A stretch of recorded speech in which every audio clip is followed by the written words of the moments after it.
I can. Okay, thanks.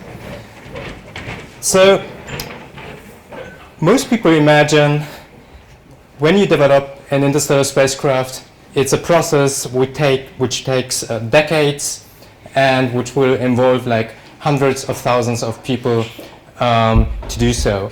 And in the end, you have a massive space infrastructure, you build the spacecraft, manufacture it, and then you launch it.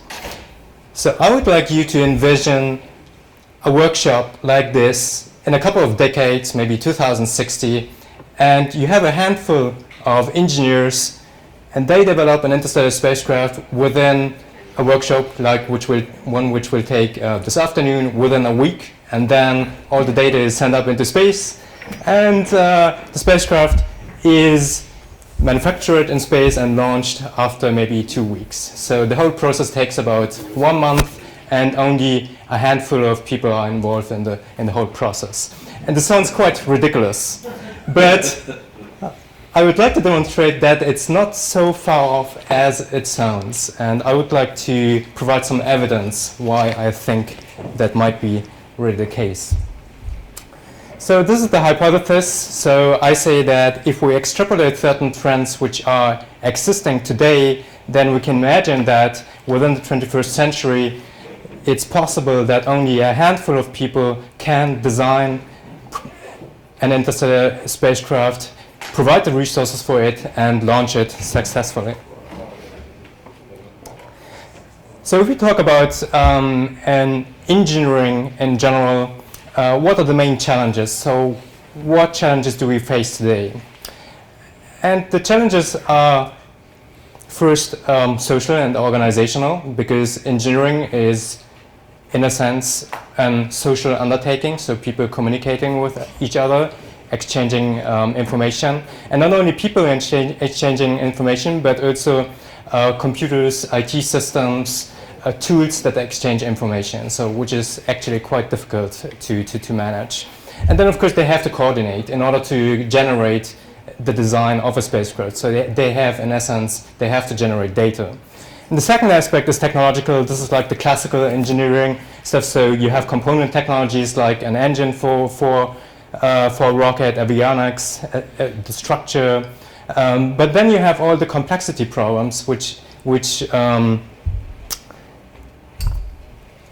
come into existence if you combine these component technologies and you want to have a system which works and satisfies a certain function. So you have the components, you put them together, and usually that's where the problems start.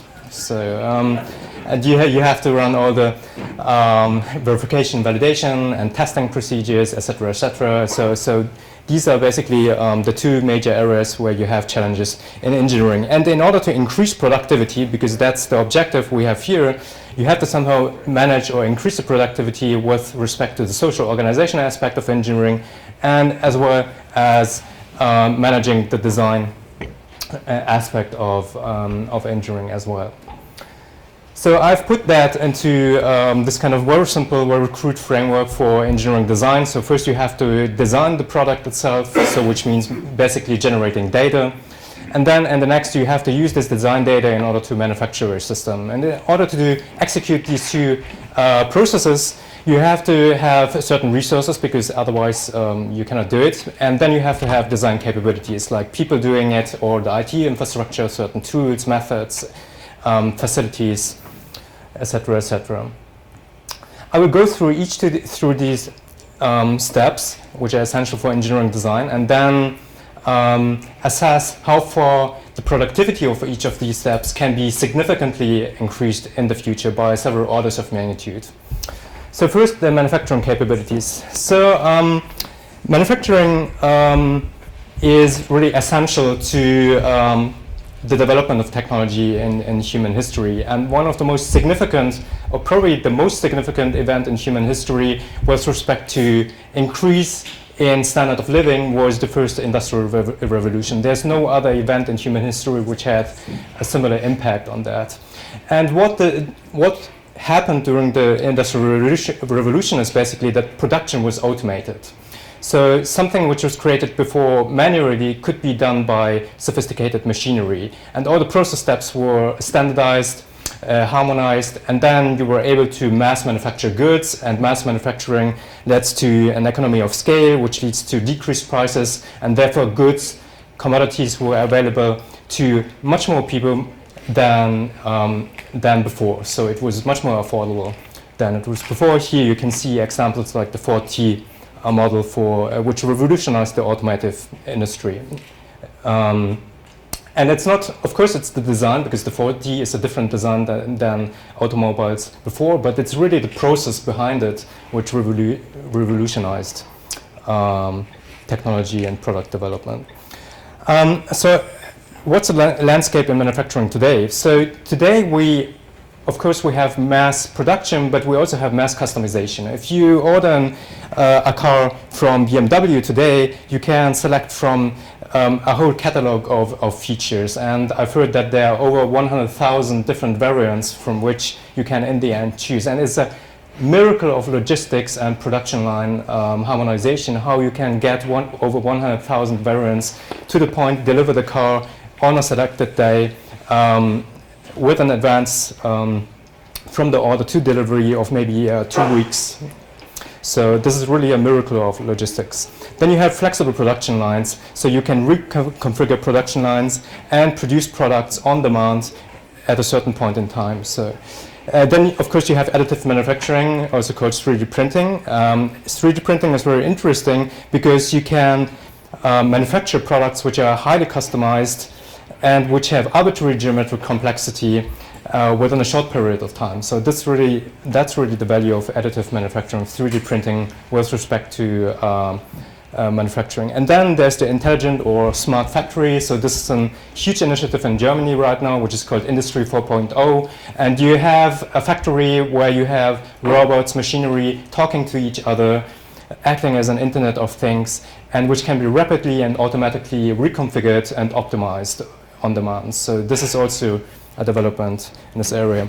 So one can say that all these developments lead to mass customization, flexibility, adaptability, and that's also something you need for space systems, because usually space systems are highly customized systems. So usually no one satellite looks like the other, and this potentially has an impact on that.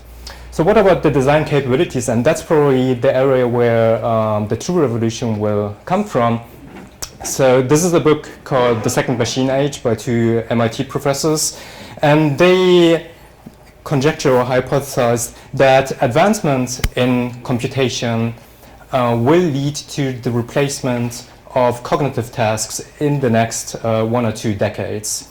So this means like something like automatic translation or simultaneous translation. So if you look on YouTube, you can see subtitles of videos, and these are, in some cases, these are really translated automatically. When I came to the US, actually the immigration officers seem to be partly replaced by stations where you can scan your fingers and then get pictures made. So more and more cognitive tasks are replaced by automation and artificial intelligence. What impact does this have on design? So I've picked 3 examples which are prevalent or emerging in the area of design, and I will explain them a little bit. So first of all, there's model-driven architecture. Is there anybody who's heard about model-driven architecture before? Okay, so it's a paradigm in software engineering, and it's based on two components, some models and transformations. So first of all, you create a model like box and line diagrams, and then you push a button, and then a model transformation is done, and new information or data is added to this model by specific predefined rules. You push another button and additional data or information is added to it. And finally, you push the button and you generate code automatically from your model, which speeds up your productivity quite significantly by several factors. The other paradigm is electronic design automation, which is used in the layout of integrated circuits. And it's simply a kind of process where you have steps like automatic layout design. So you pick your pieces you want to have on your layout plan, and you push a button, and then the complete layout is done automatically. So then you of course you have to check, but the whole process takes maybe a couple of minutes instead of a month. So and then you have computational creativity, which is an emergent area, and IBM does a lot of in this area, and they actually generate recipes automatically using the IBM Watson system, and they are able to use a database of 10,000 of recipes and then come up with recipes which taste good, which are nutritious, and which are not in any of these existing cookbooks. Yeah? And these recipes really should be surprising to people or cooks who see them. And that's really a first attempt to automatize creativity. Yeah. So, and I think this will be an emerging, this is really an emergent area of research right now. Okay, one other program which is quite interesting is called Matter and Vehicle Forge. Maybe somebody has heard about it, but basically you have a component library, you choose your components for an armored vehicle. You put these components together, you have a configuration, you have an integrated simulation environment where you simulate your design, you get the feedback, you can optimize your design, and you can walk through these feedback loops much faster than you were able to do previously, like an order of magnitude faster. And do these evolutions or revolutions in design processes and design methodologies actually lead to an increase in productivity? And yes, it actually does. If you look at this chart, you can see the increase in complexity of integrated circuits and cars at the bottom, like the two red and green, the red and green bar. And you can see that the complexity is increasing from left to the right, from the early 60s to the years 2000. And what you can also see is that the development duration for these systems actually in some cases decreased, and in other cases remained constant. So, so the productivity actually increased over time. The only exception are aerospace systems, where you can see that there's actually an increase in complexity, but also an increase in development duration.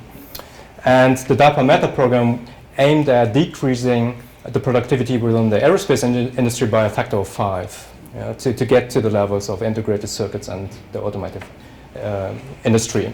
And you can see on this chart that actually the increase in productivity has its origin in finding higher and higher levels of abstraction, where engineers can deal with higher level building blocks, combining them together, and generate their designs much more quickly than before. And the productivity down here at the chart is probably too small, but you can see that in the 60s, an engineer had an average productivity of 1 to 10 transistors per day, and in 2005 it was like 10,000. So it's an increase of several of magnitudes.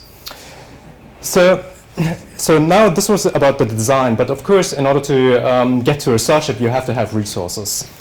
And you can get resources maybe from governmental agencies, or you can get it from private investors. And I would focus on the private investors, and specifically on very rich people, and if they would be able to provide the resources for an interstellar mission. So what you can see here is the wealth of the world's billionaires from the year 2000 to the year 2014, and what you can see is that there's a significant increase in wealth. So from about 1 trillion in 2000 to 6 trillion in 2014. And if you do some basic curve fitting, you can see that this is an exponential increase over time. And if you use this function and extrapolate it to the years 2060, it gets quite ridiculous. So in 2050, you have something like 400 trillion in wealth for the world's billionaires, which is like, I think it's like 10 times the current GDP of the US. And then it gets to 2,400 trillion by the year 2060.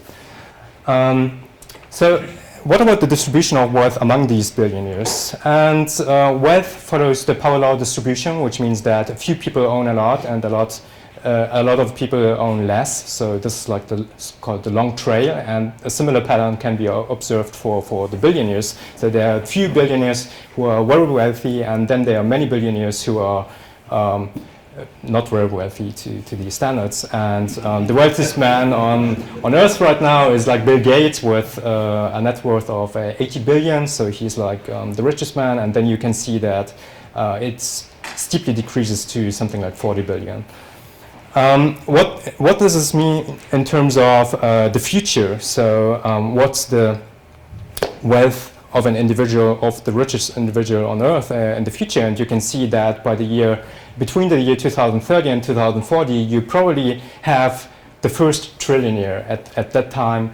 And by the year 2060, you have probably the first, if you extrapolate, you have the person who owns about 25 trillion. And if you not focus on the richest person, but on the richest 11, you have by the year 2060, you have something like 160 trillion of wealth among these richest 11 individuals on the world, which is roughly the amount of money you need for a large unmanned interstellar probe, like the Daedalus probe. If you imagine a much smaller probe, then you can afford, or the richest people on Earth could afford such a mission much earlier than that. So you need a group of future Elon Musks on steroids to get such a mission realized. So next, what about the product? Because it's also about the technologies and the technological ecosystem in which such a mission is actually developed. So what type of technologies are actually commodities? One example for this is the so-called phone set, and almost everybody in this room owns a smartphone, but the smartphone is actually an amazing thing. I mean, you have you have a GPS system in there, you have actuators in there, you have acceleration sensors in there, you have a highly capable processor in there, you have a camera, you have a battery, and that's almost everything you need for a satellite or spacecraft. And NASA had the idea to use such a smartphone as a basis for a CubeSat, which you can see on the right, and they only added a supporting structure and then some solar cells. But it actually works, and they claim that they paid $3,500 in order to get to the satellite, which is like many orders of magnitude less than the first satellites like Sputnik. Yeah? So you can see that if technologies get to the point where they are mass produced and they are commodities, you can produce systems much more cheaply than before because you are using off-the-shelf components. What are the future technologies which might get to the point where they are commodities? So one of the things is additive manufacturing, but probably vastly more capable than today's additive manufacturing. You probably are able to manufacture very complex systems with 3D printers. Then ubiquitous computing, you have computation everywhere, Internet of Things, these devices communicating with each other. And then you have, of course, artificial intelligence, and I think there's significant progress will be made during the coming decades in this area. And all these areas are relevant for a future interstellar mission. So Spider-Fab has been mentioned before, but with progress of additive manufacturing, you will probably be capable to manufacture very complex systems in space on demand. Okay, so if you if we return to this initial framework, you can actually see that many of these areas where you need increased productivity or you need mass production, technological ecosystem in which you can develop your interstellar mission, you can see that all of these conditions are actually satisfied. And returning to the initial hypothesis, given certain key assumptions, it's not very improbable that actually a small group of engineers can develop such a very complex system like an interstellar spacecraft in the future using resources provided by a small group of individuals, like, I don't know, a group of billionaires. Of course, the key assumptions are you have a continued growth in engineering productivity. That's a necessary condition. Of course, relevant technologies for an interstellar mission have to be commodities in the future that will lower the price for such a mission. then you have to have continued exponential growth of wealth. So this is probably one of the most important conditions, because otherwise you cannot afford such a mission. And of course, this wealth has to be spent on space programs. So here is where the future Elon Musks come into play. So first, what is my organization I4S doing in this area? So first we are concentrating on the product or the design, which is like currently Project Dragonfly, which is focusing on laser sail interstellar missions. So we're working on that. We have 60 university teams working on this project. And then we have planned the autonomous design for extrasolar system exploration. So this means like space manufacturing combined with sophisticated artificial intelligence or design intelligence to automatically or autonomously design spacecrafts in space or within an extrasolar system.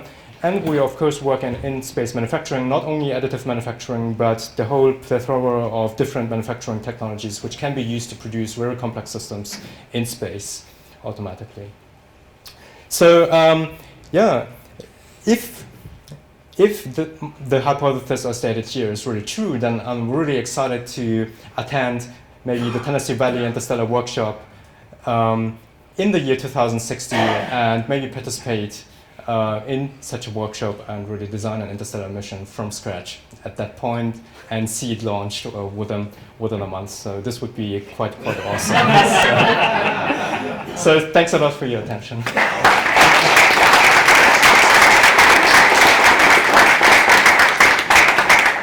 Now I'd like to make sure that please wait until you have a microphone in hand before you start asking your questions. There's some folks that need to be able to hear. Just to clarify, it was not NASA that did the cell phone CubeSat, it was the Radio Amateur Satellite Corporation. Oh. Project Oscar, its predecessor, launched the very first ham radio satellite in 1961 on a budget of $29. Oh. Wow. Other questions for our speaker? Okay, well, thank you very much, Andreas. Thank you. Appreciate it.